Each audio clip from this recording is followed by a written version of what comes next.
রাধা কৃষ্ণের লীলা।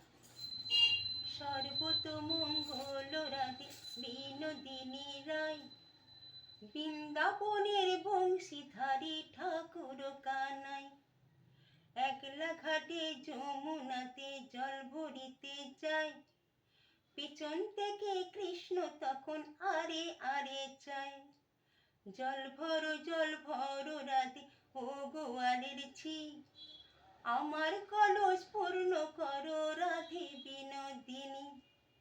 কালো মালিক হাত পেতেছে চাঁদ ধরিতে চায়, বামন কি আর হাত বাড়ালে চাঁদের দেখা পায়।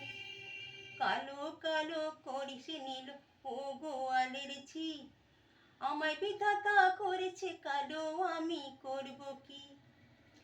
এক কালো যমুনার জল সর্ব পানি খায়, আর এক কালো আমি কৃষ্ণরা সকল রাধে চাই।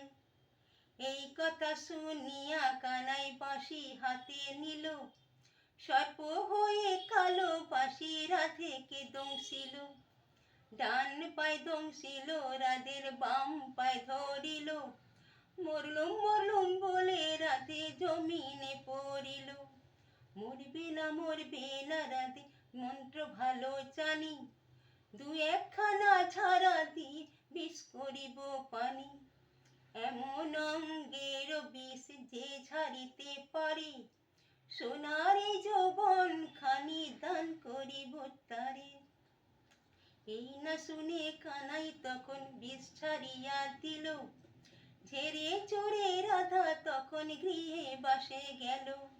গৃহবাসে যে রাধা আরে বেছায় চুল, কদম গাছে থাইকা কানাই ফেক্কা মারে ফুল। বিয়া নাকি করো কানাই বিয়া নাকি করো, পরে রমণী দেখা কেন জ্বালায় চলে মরো। বিয়া তো করিব রাধে বিয়া তো করিব, তোমার মতো সুন্দর রাধে কোথায় গেলে পাবো। আমার মতো সুন্দর রাধে যদি পেতে চাও, গলায় কলসি দিয়ে যমুনাতে যাও। কোথায় পাবো হার কলসি কোথায় পাবো দড়ি, তুমি হও যমুনা রাধে আমি ডুইবা মরি। তুমি হও যমুনা রাধে আমি ডুইবা মরি। সর্বতমঙ্গল রাধে বিনোদিনী রায়, বৃন্দাবনের বংশীধারী ঠাকুর কানাই।